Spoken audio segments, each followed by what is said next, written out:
Hello bachcho, let us look into the question. The question says the termination of protein synthesis or translation requires. So these are the options given to us. Let us look into it. The key concept is translation.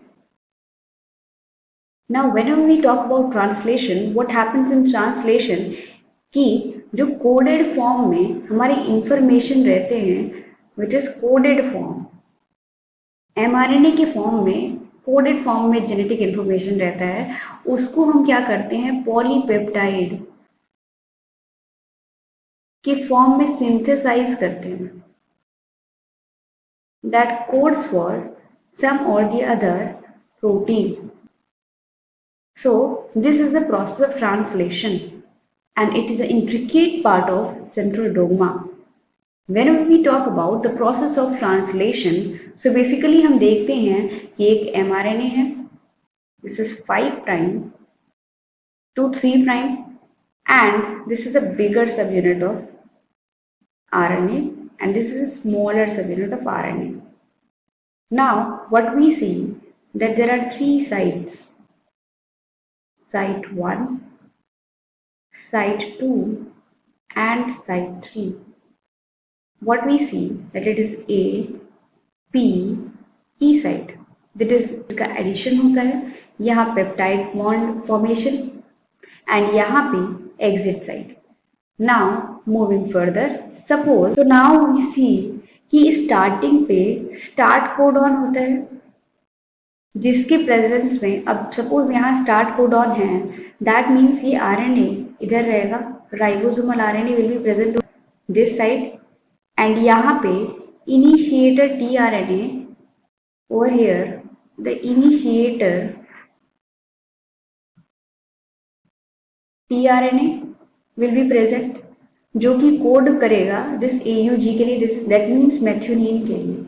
तो start codon भी रहेगा और initiator tRNA के ही presence में translation की process शुरू हो पाएगी और इसके थ्रू हम इलॉन्गेशन का फेज देखेंगे. सपोज पहला कोडॉन हमारा ऐड हो गया मेथियोनिन का, suppose this is a tRNA present over here and यहाँ पे AUG इस mRNA में प्रेजेंट है.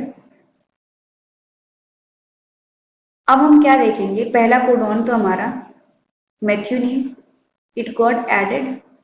अब इसका एलोंगेशन होगा कैसे, इनकमिंग जो भी अमाइनो एसिड हैं, सपोज यहाँ पे UUU और यहाँ पे टीआरएनए आएगा तब किसका, पेनिल एनिलीन का PHE. अब क्या होगा कि this methionine will be shifted to this phenylalanine and यहाँ टाइड बॉन्ड फॉर्मेशन होगा और ये PA साइड से पूरा टीआरएनए का complex along with this polypeptide ये शिफ्ट हो जाएगा P साइड पे और ये वेकेंट रह जाएगा, ये आगे बढ़ेगा और वेकेंट रह जाएगा A साइड ताकि इनकमिंग अमाइनो एसिड और आ सकें. और ये जो P साइड का टीआरएनए रहेगा ये अनचार्ज हो जाएगा क्योंकि यहाँ से अमाइनो एसिड हट गया, यहाँ पे आ गया. अब ये जो अनचार्ज टीआरएनए है ये E साइड से this will go outside, this is tRNA uncharged. Alright, अब ऐसे ही ये प्रोसेस चलता रहेगा और यहाँ पे X, Y, Z amino acid add होते जाएंगे और इस तरीके से ये पॉलीपेप्टाइड चेन का फॉर्मेशन हो जाएगा. Not now what we are seeing is that suppose जब ये पॉलीपेप्टाइड चेन का फॉर्मेशन होते रहेगा और यहाँ पे आएगा stop codon, this is stop codon. जब स्टॉप कोडॉन से ये इंटरैक्ट करेगा release factor, stop codon plus release factor, तब हम देखेंगे कि termination of translation is taking place, is taking place. So this is the entire process. अब हम क्या देखते हैं कि क्या कौन से स्टेटमेंट सही है, कौन से स्टेटमेंट गलत है. Let us look into it. हमारे पास कुछ स्टेटमेंट दिए गए हैं that termination of protein synthesis, that means this polypeptide that we have seen over here. This is a polypeptide chain that is bonded by peptide bond.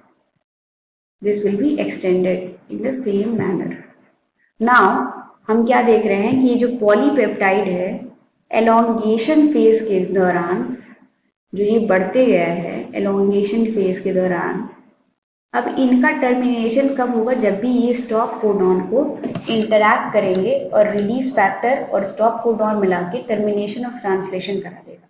So the correct answer is it is over here that both stop signal and starting codon is present, which is wrong. इसके दौरान translation का termination नहीं होता है. हमने देखा, हमने यहाँ बात किया both starting codon and release factor. This is also wrong statement. Both release factor and stop codon के presence में ही termination of protein synthesis होगा. This is a absolutely correct statement. And GUG and AUG codon. This is also wrong. So what we will see that option C is the correct answer. This is the correct answer. So hope you all understood. All the best.